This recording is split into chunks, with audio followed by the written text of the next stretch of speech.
Assalamualaikum warahmatullahi taala wabarakatuh. Alhamdulillah, insya-Allah pada pagi ini kita akan belajar pendidikan Islam tingkatan 5 di bawah tajuk isu-isu dalam perkahwinan. Semua sihat hari ini? Kashifil sihat ke? Alhamdulillah sihat Ustaz. Alhamdulillah. Muhammad Zamani sihat ke? Alhamdulillah. Muhammad Zaruddin sihat ke? Alhamdulillah. Khumani pun juga ada, Nabilah pun juga ada. Dan bagi tajuk isu-isu dalam perkahwinan ini, kita akan bincang 6 sub tajuk yang utama. Yang pertamanya kemahiran keibubapaan. Yang keduanya tanggungjawab suami isteri. Yang ketiganya unit yang ketiga iaitu talak. Yang keempatnya iaitu fasakh. Yang kelima khulu'. Yang keenam iaitu unit yang terakhir iaitu li'an. Unit yang pertama kemahiran keibubapaan. Di sini dibahagikan kepada dua, iaitu tanggungjawab suami, yang keduanya tanggungjawab isteri. Tanggungjawab suami iaitu menyediakan keperluan asas isteri dan juga anak-anak. Tanggungjawab yang kedua bagi suami iaitu memberikan kasih sayang, belas kasihan serta nafkah batin kepada isteri. Tanggungjawab yang ketiga iaitu layanan baik kepada isteri. Yang keempat iaitu memberi ilmu pengetahuan dan juga didikan agama. Seterusnya menyelesaikan mahar yang belum dijelaskan. Maksud dengan kata mahar di sini iaitu mas kahwin semasa perkahwinan di antara suami dan juga isteri. Cuma sedikit yang saya ingin sentuhkan di sini berkaitan dengan mahar ataupun mas kahwin, di mana satu budaya telah menular masuk ke dalam masyarakat kita, di mana masyarakat telah mula menggunakan cek sebagai mahar ataupun mas kahwin ini. Dari sudut hukumnya tidak boleh kita menggunakan cek sebagai mas kahwin. Kenapa? Kerana dalam majlis akad itu hendaklah disertakan mas kahwin secara tunai, tidak boleh cek. Mungkin timbul persoalan sebab saya melaksanakan tugasan ini, di mana ada sesetengah pengantin membawa cek.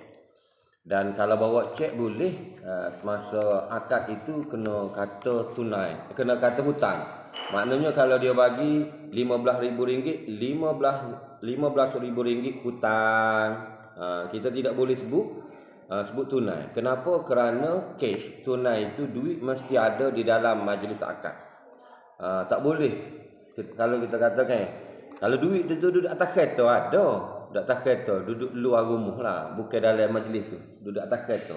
Mana mas kahwin, ada duduk atas kereta. Tak boleh, kena sebut hotel tu. Begitu juga dengan cek. Walaupun alasan kita kata mana ada yang kita buat tu, duit mesti ada dah. Tak boleh, dia mesti kena ada dalam satu majlis akad tersebut. Duit tunai tadi. Itu di antara tanggungjawab suami. Adapun tanggungjawab isteri pula, iaitu mentaati suami selagi tidak bercanggah dengan hukum syarak. Mentaati suami selagi tidak bercanggah dengan hukum syarak. Ini dijelaskan oleh baginda Rasulullah sallallahu alaihi wasallam, la ta'ata li makhluqin fi ma'siyatil khaliq. Tidak ada ketaatan terhadap makhluk di dalam melakukan kemaksiatan terhadap pencipta. Tanggungjawab isteri yang kedua iaitu menjaga kehormatan diri. Dan tanggungjawab isteri yang ketiga menjaga kemuliaan, maruah serta harta benda suami. Seterusnya, tanggungjawab isteri yang ketiga, melakukan perkara yang menyenangkan hati suami. Dan tanggungjawab isteri yang keempat, iaitu mendapat keizinan suami sebelum keluar rumah. Dan perlu diberi perhatian kepada para ibu, kepada calon isteri ataupun yang telah menjadi isteri, seandainya perkara-perkara ini disanggah ataupun dengan kata lain dia keluar rumah sebagai contohnya tanpa izin suami, maka itu dikira sebagai penderhakaan dan dikira sebagai nusyuz. Dan apabila sebut nusyuz, tanggungjawab nafkah pada hari tersebut tidak lagi wajib ke atas suami. Seterusnya, tanggungjawab isteri dan juga suami dari sudut ibadah, iaitu menerapkan didikan akidah Islam yang betul kepada anak sejak kecil. Yang keduanya, membentuk akidah keluarga berdasarkan pegangan akidah Ahlussunnah wal Jamaah. Seterusnya, memupuk asas ketakwaan kepada anggota keluarga. Seterusnya, dari sudut akidah lagi, tanggungjawab suami dan juga isteri, iaitu memelihara akidah keluarga daripada fahaman sesat. Yang kedua, tanggungjawab suami dan juga isteri dari sudut ibadah pula, iaitu yang pertama, mendidik keluarga dengan ibadah yang betul. Yang kedua, memastikan ahli keluarga menunaikan tanggungjawab ibadah. Yang ketiga, mempraktikkan cara hidup bersyariat. Seterusnya, memelihara keluarga daripada amalan yang menyeleweng. Itu dari sudut tanggungjawab dari sudut ibadah. Dan yang ketiga, iaitu tanggungjawab suami dan juga isteri dari sudut akhlak. Yang pertama adalah menjunjung akhlak yang mulia di dalam keluarga. Yang kedua, menyemai sikap kasih sayang sesama anggota keluarga. Yang ketiga, bekerjasama melakukan urusan rumah tangga. Dan yang terakhir, menegur anggota keluarga yang melakukan kemungkaran. Okey, seterusnya kita masuk lagi kepada topik yang unik yang ketiga, iaitu pembubaran perkahwinan. Di dalam bahasa Arabnya disebut dengan nama talak. Maksud dengan tolak ataupun pembubaran, iaitu pembubaran perkahwinan oleh suami dengan lafaz tolak yang jelas ataupun kias. Dari sudut hukum, tolak adalah hukumnya harus. Walaupun perkara ini harus ataupun halal, tetapi ia sangat dibenci di sisi Allah Subhanahu wa taala seandainya ianya berlaku.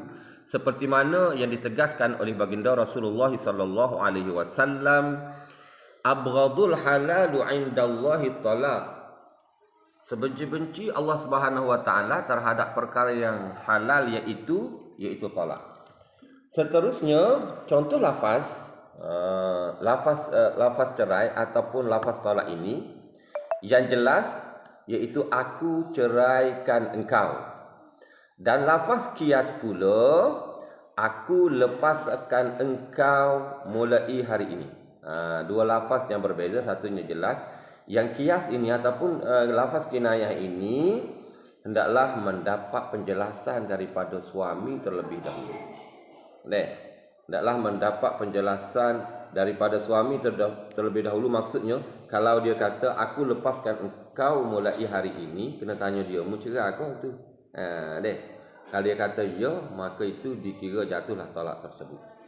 Seterusnya, jenis talak. Dan suka saya nyatakan di sini, sebelum kita pergi lebih jauh lagi perbincangan kita berkaitan dengan talak ini, apa yang perlu kita faham, hak menjatuhkan hukum talak ini hanyalah badan yang berautoriti sahaja. Maksudnya mahkamah syariah sahaja. Kita, ustaz ko, imam ko, tak boleh nak membuat keputusan dan kita nak jadikan ia satu dokumen yang sah disusun undang-undang dan juga hukum. Kenapa? Kerana kita masih ada lagi badan yang mempunyai autoriti yang diberi mandat secara mutlak untuk menentukan hal talak ini. Kenapa saya sebut di sini? Kerana berlaku perselisihan dan juga kecelaruan di dalam masyarakat kita berkaitan dengan talak. Di mana sebagai contoh satu kes yang saya hadapi, saya pernah mengahwini seorang lelaki dan juga perempuan, dan menjadi buah mulut di dalam masyarakat bahawa perkahwinan yang saya langsungkan itu, yang saya laksanakan itu tidak sah dari sudut syarak. Iaitu berlaku percanggahan, berlaku kekeliruan dan juga masyarakat kita menjadi tak selesa. Sebenarnya sebab itu kita perlu faham dari sudut punca kuasa ataupun orang yang berhak menentukan hak talak ini. Yang mula-mula kita kena faham, bukan hak ustaz, bukan hak tok-imam, bukan hak orang agamawan. Hak talak ini yang boleh diperakui secara rasmi adalah hak mahkamah syariah. Itu perlu kita faham. Cuma kalau kita nak royak, nak kecek gini ni, kalau kata gini ni jatuh talak boleh, tapi nak menentukan perkara tersebut hanyalah mahkamah sahaja, pihak mahkamah sahaja. Sebagai contoh kes yang berlaku, saya nak sebut apabila berlangsungnya perkahwinan dan perkahwinan itu telah selesai, dan perkara ini menjadi buah mulut di dalam masyarakat bahawa saya telah mengahwini sepasang suami isteri secara tidak sah kerana suami dia telah menjatuhkan talak 3 kepada isterinya sebelum daripada ini. Dan hal ini diperakui sendiri oleh isteri dia dan juga pihak keluarga isteri. Tetapi perkara ini telah pun diangkat kepada mahkamah syariah dan pihak mahkamah hanyalah menjatuh 1 tolak sahaja terhadap kes tersebut. Boleh nampak tak? Sebab tu kita ustaz kena berhati-hati.